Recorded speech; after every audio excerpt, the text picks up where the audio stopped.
Good morning students. As beta we are going to read lesson number 7 elections in India, and in the previous video we have read our up to campaign. Okay, now I am telling again about the process of election commission. There are 3 stages: camping, polling and counting of the votes. So beta, now I am going to tell in a short about the campaign. Camping means while candidates try to build support for their party or themselves. They are choosing a lot of ways, like their rallies, their coin slogans, they release advertisements in the newspaper, television, radio, etc. And beta, they are asked to the vote for their party and the candidate. So beta, camping has to end 48 hours before the polling day. Now we will read about the polling day. Now let us see, in order to vote, each citizen above 18 of age needs to register as an elector and get an official voter I card. See now, voter I card. So beta, it is issued by the election commission. ये किसके द्वारा issue किया जाता है? Election commission के द्वारा किया जाता है. Your parents also having the voting card. Okay, once you will take a look of the voting cards of your parents. So beta, no one has the right to prevent anyone from voting. हम कोई भी हमको रोक नहीं सकता, ठीक है. कोई कह नहीं सकता कि आप वोट नहीं डालोगे. If we are 18 and above 18 years old, the polling stations are elected in the public spaces. जितनी भी पब्लिक स्पेसेस होती हैं, ठीक है, वहां पर इलेक्ट करवाए जाते हैं. Large halls, schools in each constituency. Constituency means part of the country. And official representing the election commission are present at each polling station. हर पोलिंग स्टेशन के ऊपर इलेक्शन कमीशन के मेंबर्स होते हैं, ऑफिशियल्स होते हैं, वो बैठे हैं. They have the list of the voters for the area. उस एरिया के जितने भी वोटर्स होते हैं उनकी लिस्ट उनके पास होती है. Voting is done through the secret belt. तो सीक्रेट बेल्ट के द्वारा एक मेथड है बेटा, सीक्रेट बेल्ट, ठीक है. जो सीक्रेट बेल्ट, सीक्रेट के नाम से ही हमें क्लियर है क्या कि nobody will come to know who a person has voted for, कि कोई भी नहीं जानता कि हमने किसको वोट डाली है. तो इस सीक्रेट बैलेट के द्वारा हम अपनी वोट्स देते हैं, कास्ट करते हैं. Polling stations remain open for 8 hours on the day of voting. 8 hours के लिए वहाँ ओपन रहते हैं. और many years voting was done using A ballot box. तो सब पहले क्या था, बैलेट बॉक्स और बैलेट पेपर के द्वारा वोटिंग होती थी. Okay, voters marked their choice on the ballot paper. तो उस पेपर के ऊपर वो अपनी चॉइस का जो था टिक कर देते थे and they will put in the ballot box में डाल देते थे. Now elections in India are conducted using electronic voting machine. EVM कहते हैं हम. ईवीएम की फुल फॉर्म है इलेक्ट्रॉनिक वोटिंग मशीन. तो इसके द्वारा आप क्या करते हैं, हम वोटिंग करवाते हैं. इलेक्टर प्रेस से बटन, वो अपना बटन प्रेस करता है, किसको, जिसकी चॉइस को उसने क्या करनी होती है, वोट देनी होती है. सी बेटा इन द वीडियो. इस वीडियो में देखो, ये क्या है, ईवीएम है. इस साइड बटन लगे हुए हैं, यहाँ पर पार्टीज के जो सिंबल्स हैं वो दिए हुए हैं. जो भी कैंडिडेट है, अगर उसने वोट करनी है, सपोज उसने इसको वोट करनी है, तो ये वाला बटन प्रेस कर देगा. अगर ये इसको वोट करनी है, ये वाला प्रेस करेगा. It's a EVM. ये मशीन है, ये सारे बटन्स हैं और ये पार्टीज के सिंबल्स दिए हुए हैं, साथ में उनके नाम लिखे हुए हैं. तो अपनी चॉइस का बटन वो प्रेस करेगा. This is the process by the using of EVM. ये प्रोसेस हम ईवीएम के द्वारा कर रहे हैं. So beta, it's a easy method and nowadays we people are using this thing. After the EVM, means after the polling of the votes, we people have a third stage, counting of votes.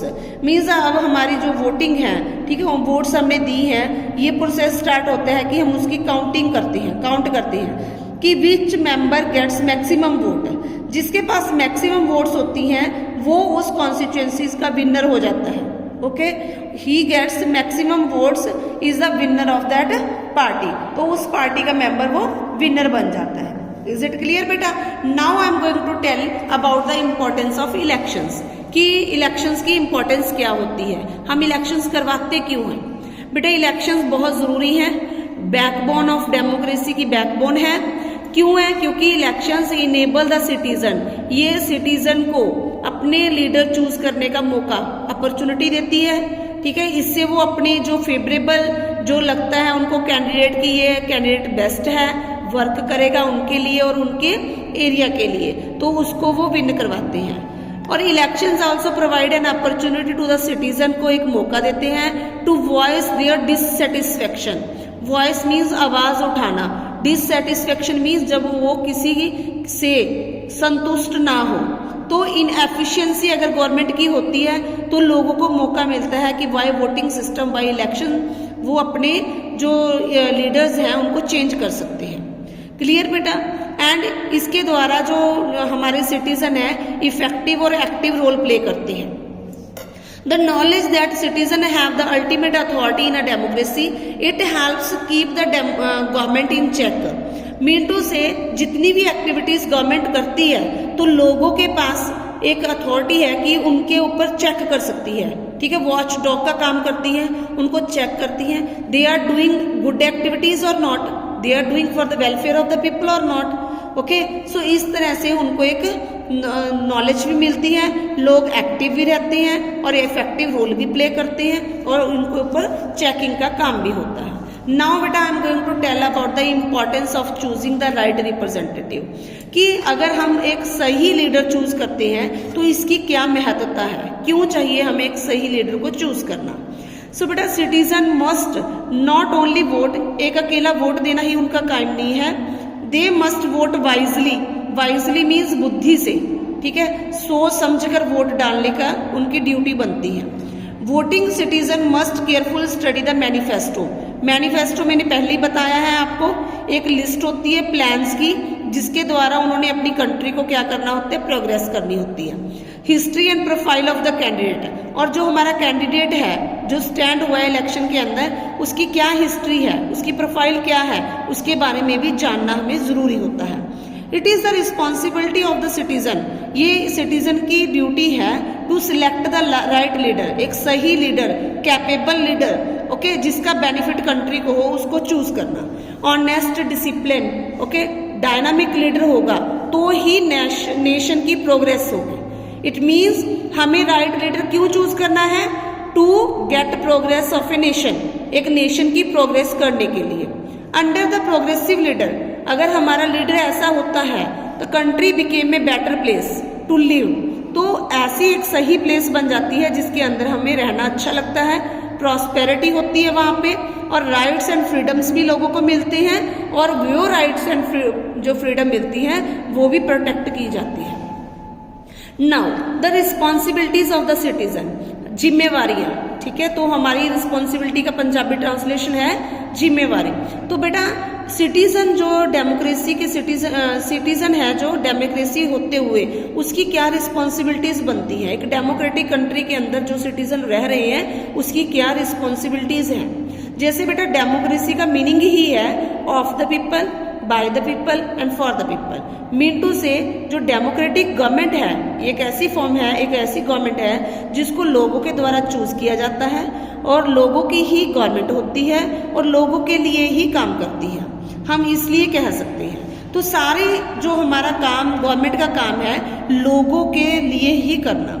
It means जो हमारे citizen हैं, ठीक है, उनको भी एक role अच्छा active play करना चाहिए ताकि हम कंट्री को मॉनिटर कर सके, देख सके, जांच सके, वॉच डॉग का काम कर सके, उनको चेक कर सके। जो डिसीजन गवर्नमेंट के द्वारा लिए जाते हैं उनको देखना, ठीक है। तो सिटीजन का क्या रोल है कि जितने भी डिसीजन गवर्नमेंट के द्वारा लिए जाते हैं उनको अच्छे से चेक करना।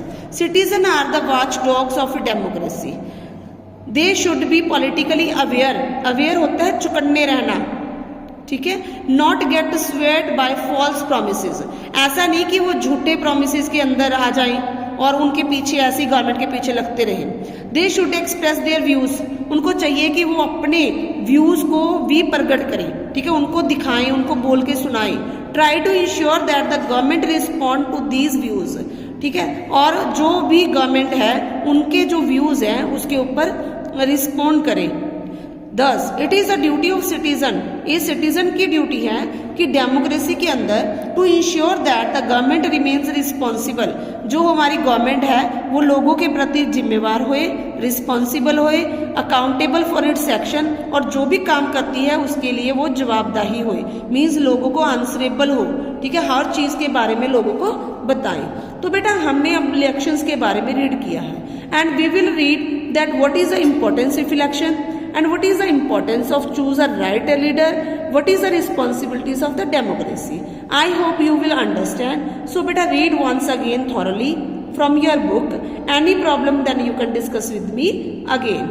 Now thanks. Bye.